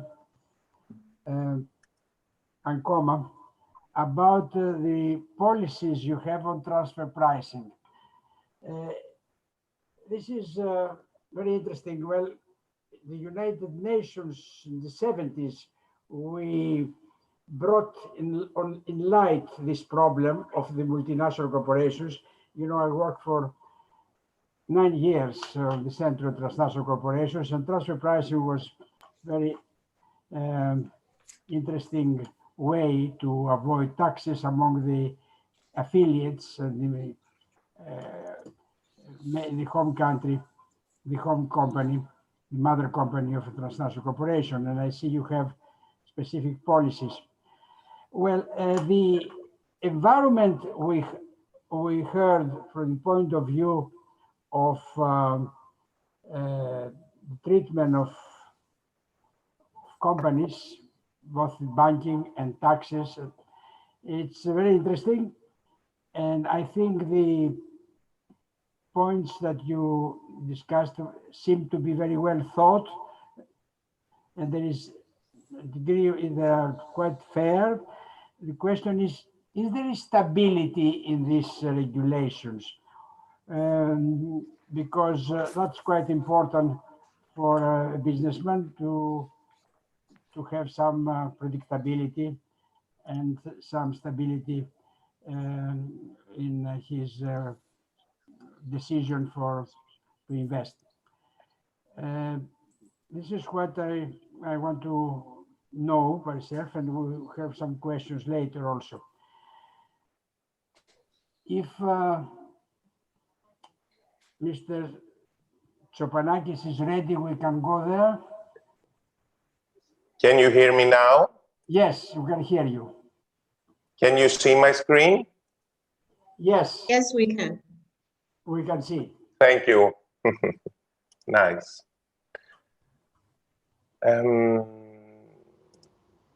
Right. So I will try to talk very, very quickly because I understand everyone must be tired about the European Union and Ghana trade and private sector development, cooperation, and our economic diplomacy.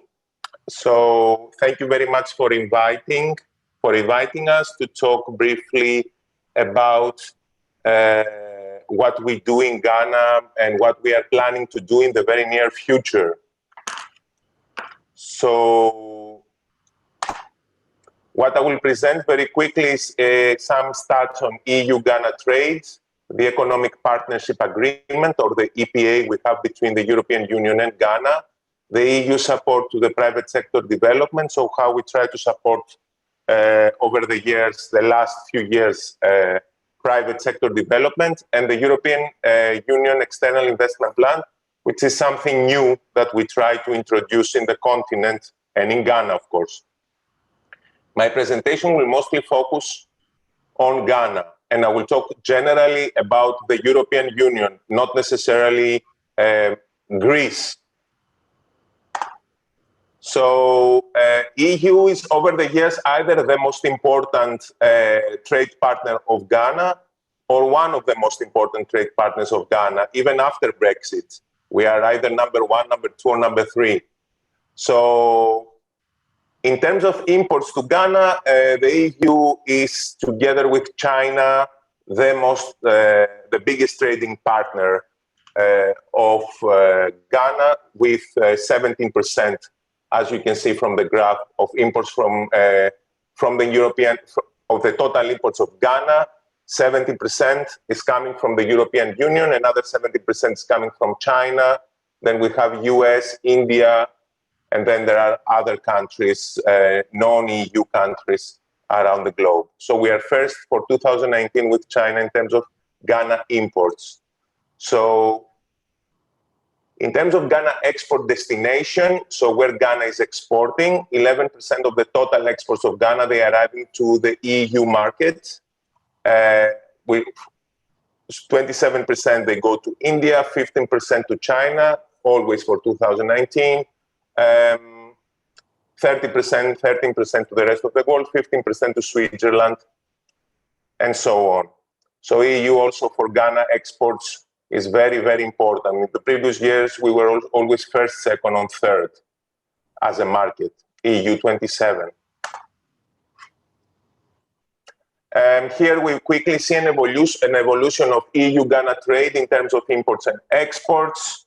As you can see, the last 2-3 years, Ghana has more exports, is providing more exports to the EU than is importing. So Ghana has a positive balance, trade balance with the EU during the last years. In the previous years, between 2010 and 2020, it was mostly the EU having a surplus, trade surplus, so we had more exports to Ghana as compared to our imports. But the last years, Ghana is having more exports to the EU than what is importing. Very quickly, EU is exporting generally to Ghana machinery, processed food, chemicals, a lot, and mineral fuels, lubricants, and related materials. So we can keep as a picture that EU is exporting to Ghana high-value products, machinery, plastics, materials that they are processed, food, a lot, processed food, and so on. This is for 2019, but the trends in the previous decades were more or less the same. So EU is importing from Ghana mostly agricultural products and petrol. So we are importing mostly products that they are not really processed, like cocoa or vegetables, and a lot of petrol after Ghana's entrance into the petrol market in 2009, 2010. Between the EU and Ghana trade, there is the so-called Interim Economic Partnership Agreement. For those of you that you might not know what's going on, all exports from Ghana to the EU, they are duty-free and quota-free. So whatever Ghana can produce is everything but arms, we call it. So anything that they can produce in Ghana and meets the standards of the EU, the phytosanitary standards, and any other standards in terms of, say, manufactured material, they are entering in the EU market duty-free and quota-free. So there are no tariff barriers. There was a ratification for the interim EPA by Ghana in August 2016. And now we are negotiating, and we have actually succeeded with Ghana to have a partial opening of the Ghanaian market to EU products with reduced tariffs. So we have we have negotiated last year a calendar where increasingly EU products will start entering Ghana with reduced tariffs. So still on the EU-Ghana trade EPA, the liberalized imports from the EU is things that Ghana normally is not producing. So it's like industrial machines and certain vehicles, plus many others. We're talking here about thousands of codes. There are many other thousands of codes which are goods that are excluded from liberalization. So European Union will not enter Ghana tariff-free, like chicken and other meats, tomatoes, tobacco, beer, used clothes, industrial plastics, and several other things that Ghana has a plan to produce or they are producing already. So we are talking mostly about a liberalization of EU products entering Ghana in the next few years that has to do a lot with machinery, cars, pharmaceuticals, some pharmaceuticals, and several other highly manufactured products. Now, what we do very quickly in Ghana the last years to support, as European Union to support the Ghanaian private sector, so Ghanaian private sector development, we have several initiatives. I will mention only some of our initiatives on the ground. We are financing the West African Competitiveness Program, which is a program which supports Ghana value chains on fruits, cassava, and cosmetics. We are trying to, and we have actually managed to connect small and medium enterprises in Ghana and medium enterprises with bigger suppliers through our investment promotion and business linkages program. We are supporting the Ministry of Trade and Industry for the implementation of the Economic Partnership Agreement, so for the calendar I was mentioning. And we still have a huge program in the north for productive investments on sustainable agriculture. We also pursue policy dialogue on various issues. So it can be for trade, it can be for investment, it can be for smaller things like customs and facilitation of European companies to do business in Ghana. We also have provided, because of the COVID, a budget support to support the government of Ghana on the tune of 87 million, because the government of Ghana requested an urgent support from the European Union to support its health sector mostly. And many of our programs, they have implemented projects, COVID-related activities in Ghana, so very short-term financing of mostly health and sanitation equipment. Finally, very quickly to introduce you the European Union External Investment Plan, which is a plan for the next few years, and we will try to implement it also in Ghana. The objective is to crowd private investors with the support of the European Union in certain sector areas that we will focus in the next 7 years. So we will provide grants, guarantees, and technical support to both European and Ghanaian institutions in order to come together and invest in Ghana. The sectors that we will support the next 7 years will be focusing on such issues like green economy, green and circular economy, urban management, from e-waste to infrastructure related to green cities, but also we will support a lot of SMEs in very specific value chains that Ghana considers as important for exporting. So we will also support collaborations between EU and the Ghanaian private sector. That was it very quickly, and thank you very much from the part of the European Union. If you have any questions, you are very welcome to put them forward. Thank you. I think we can now move on to Mr. Alexandros Spachis. Yes, Nana, I think I will take over now because we return to our Greek side. And it's very natural after Mr. Chopanakis, who talked about the European Union, to have Spachis, who is the Secretary General of the European Business Council for Africa and the Mediterranean, which, as I said, is an institution which cooperates closely with the European Union and the Commission, and is the channel of the private sector's views and problems and proposals towards the Commission. The appropriate, but Mr. Spachis, with whom we have a close cooperation, he will explain to you what we are doing in the European Business Council for Africa. Mr. Spachis.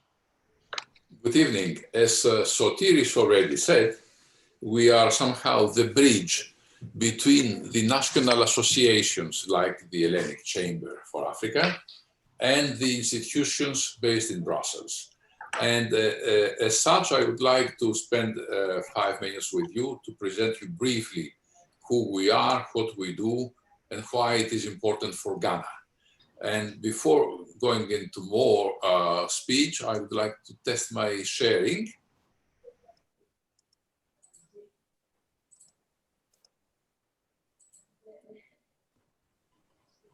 And it seems to work.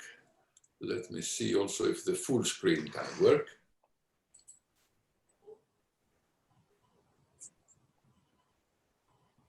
Fine. Fine, fine. So, we are a non-profit organization, meaning we are not working to make any margins out of our activity. We are headquartered in Brussels for the last 40 years. We are promoting African development through private sector. So we are not a development assistance agency, we are not an NGO, and we are not a charity. We are working for our members who are representing private investors and operators in Africa.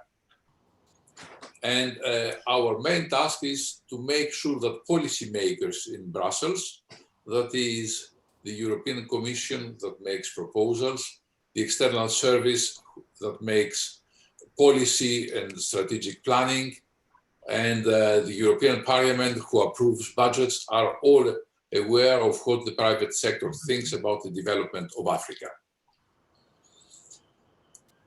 We are representing some 4,000 European companies if you add together the members of our members. So if you add together the members of Hellenic Chamber and the other organizations we have in our membership, we have more than 4,000 companies, not to mention hundreds of thousands of employees.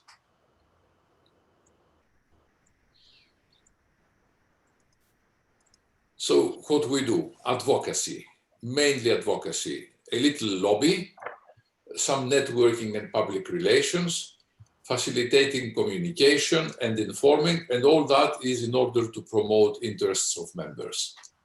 And we do it with a system which is a general assembly of our members, which mandates the executive committee, which supervises the work of the Brussels-based secretariat, that is myself and staff. The partners we are using is a counterpart organization in the United States called Corporate Council on Africa, the Eastern African Association. We are in occasional contact with EU delegations in Africa. We are in regular contact with embassies of African countries in Brussels. And we are developing a network of sister organizations in Africa, European chambers in African capitals. And we have also the Community of Portuguese language countries partnership. We have a consultative status for a number of international organizations, in particular UNIDO and UNCTAD. We are observers and consultative status. We are members of the International European Association in Belgium. And very briefly, we have some institutional contacts, which is mainly all the European Union institutions and the European Investment Bank. And then we have also the African Development Bank, the ACP Secretariat, OECD, and UN bodies. The principles we are working on. We are definitely clear in our mind that more development assistance aid alone is not the answer to Africa's problem. Although it is important, it's not the final answer. And you will never be able to have enough money for Africa unless you mobilize the private sector and business generally to be the main drivers of sustainable economic growth. Therefore, the role of the private sector and the respective mutual interests in the management of public goods is important. And in terms of advocacy, we are advocating whatever may improve the business climate and business environment in Africa, like improving the rule of law, fighting against tax harassment of foreign companies, as well as local companies, of course, security, physical security, political and legal stability, properly educated and trained workforce, vocational training in particular, regional market integration, because we believe that it's unreasonable that it is easier to do business between an African country and Europe and not between African countries themselves. The way we are working on that is we are trying to strengthen our influence on policy making on the EU institutions. And there I will be blunt. There is somehow a tradition, especially among the development assistance agencies, that private sector is not the solution to development. And we are trying to convince them that it is not anathema to speak about private enterprises. It's part of the equation. It's part of the solution. And we communicate on the same lines with African governments via our existing structure of partners in Africa. We are widening the network of our members by adding more European organizations as members in ours. We don't accept company members. We have only chambers as members. And we are trying to develop more the partnerships with other Africa-targeted institutions and organizations. Our recent activity in Brussels, as an example, includes the regular dialogue that the European institutions have started a couple of years ago between them and the European business organizations based in Brussels. And who are the European business organizations? You may be familiar with Business Europe, the federation of organizations like SEV in Greece. We are including in these European business organizations the Eurochambre, which is the European Federation of the Chambers, of the national chambers, all the national chambers, and the European Business Council for Africa. We are a co-organizer and an active member of the core group doing the work of the EU-Africa Business Forum. We have, from time to time, a political summit between European Union and African Union. Back to the summit, we normally have also a business forum. We are in the driving seat for doing the next business forum, which was due to take place in Brussels in October. It has been postponed because of COVID and will hopefully take place next year. Meanwhile, we are animating on that several virtual working groups and workshops in preparation of this business forum. And also, just to tell you a little about our advocacy, we have recently published, and you can find them on our website, what will happen after the Cotonou, after 2020. And we have made proposals of how the new agreement, the successor to Cotonou, should be shaped. And we hope that several of our suggestions will be reflected also in the new agreement. Then we have taken the bold step of speaking publicly about unfair competition from the Chinese companies in Africa, who are not bound by any of the debates we have about good business practices in OECD, about compliance, standards, etc. They are bound by nothing, and they are free riders on the African continent on many occasions.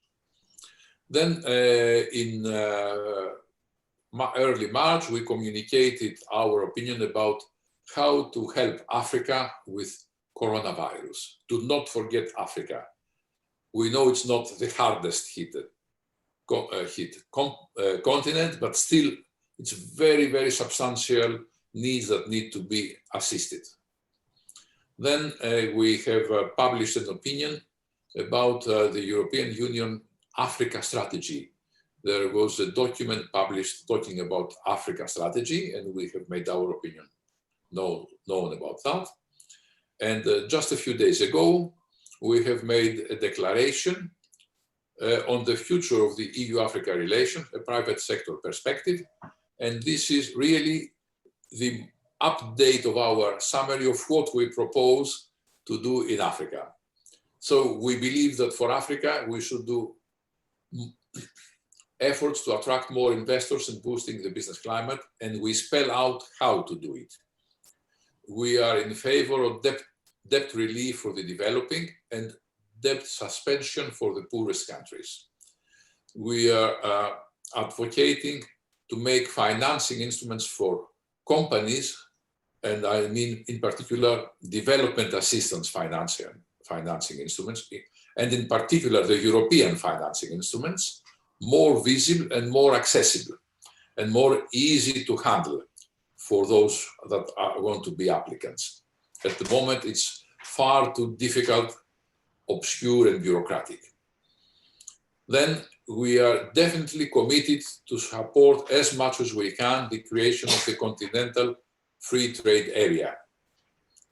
It's essential for the private sector to have a continental size market next door rather than having to go through other continents to do business. Technical and vocational training is essential because if we want African development, then the investors that will wish to do business in Africa, local investors or foreign investors, will have to find the necessary labor force to run their business. And that we don't mean only low-skilled jobs, but we mean also the higher-skilled jobs. So we are not talking about education in general, we are talking about education that makes people employable, vocational education, skills, etc. Then we are also advocating for the creation of a real European Economic Development Bank for Africa. And we are always supportive of strong public-private dialogue. So these are our main points, and I would like to stop sharing now, if I can find where.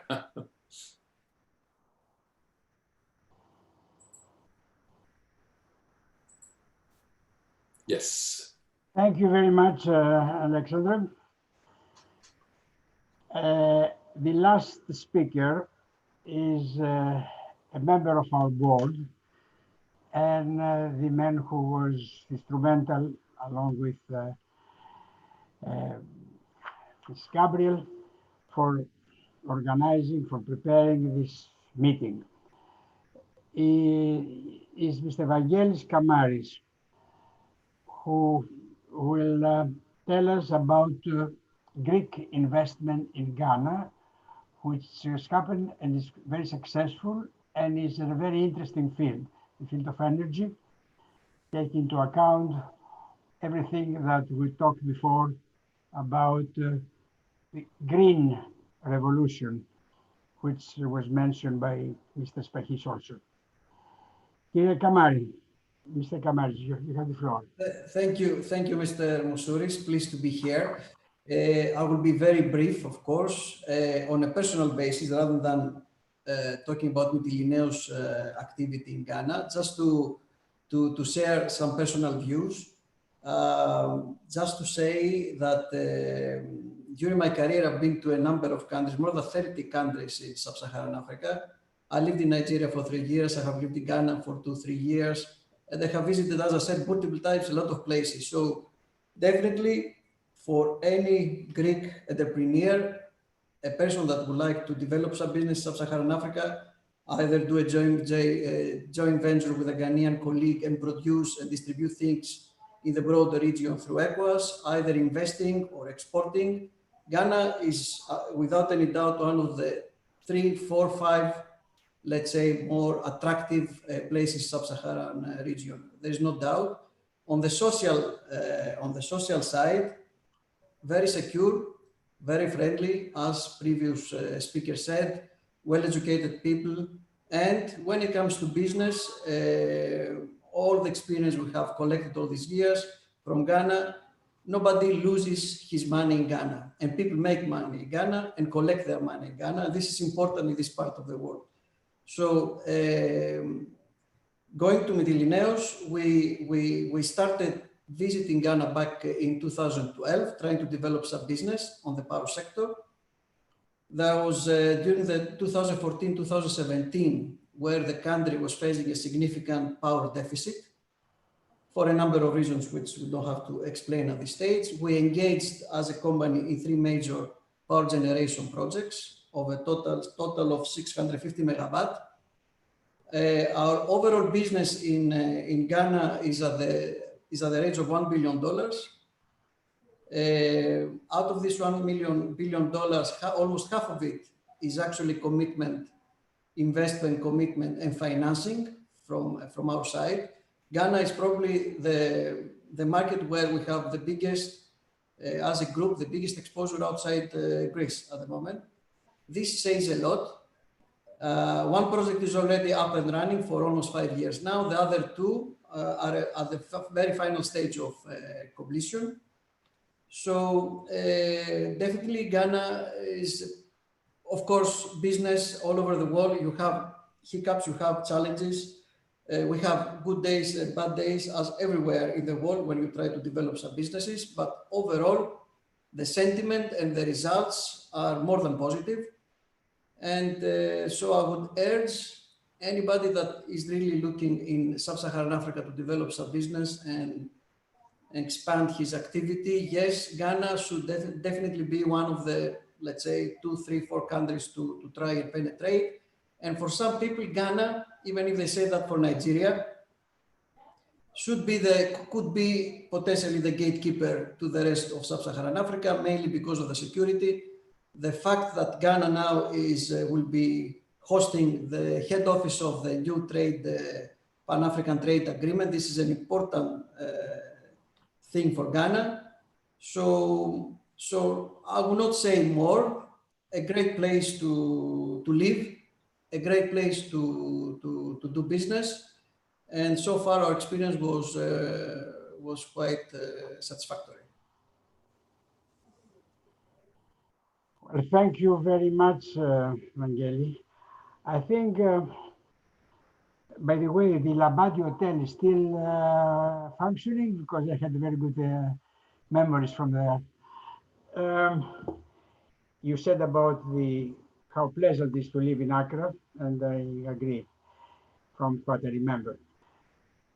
We had a very extremely valuable information up to now, and I would like to inform you that we have recorded everything that was said, and that will be extremely useful when we prepare our business mission when this plague of COVID-19 departs. I want to thank you, all of you, and wish that the Greece-Ghana cooperation will become a sort of engagement, as my friend Kwame Pianin said, and to be a happy couple between Europe and Africa, because they can understand each other. Thank you very much again, and I hope to see you when we'll come in the business mission. And again, thanks to all of those who participated today. By the way, if anybody has any question, you can send to the Hellenic African Chamber of Commerce the question, and we will forward it to the person concerned, and you will get the answer. Again, au revoir in Accra, and thank you very much, and get riddance of the COVID. Thank you, and thank all of those who participated. Bye-bye. Thank you. Thank you very much. Thank you. Bye-bye. Thank you. Thank you all for the successful meeting. Thank you. It was a very, very interesting meeting, and we learned a lot, and we took note of a lot. I think Ghana is a very wise country, as I always knew. Thank you. Everyone. Thank you. Bye-bye.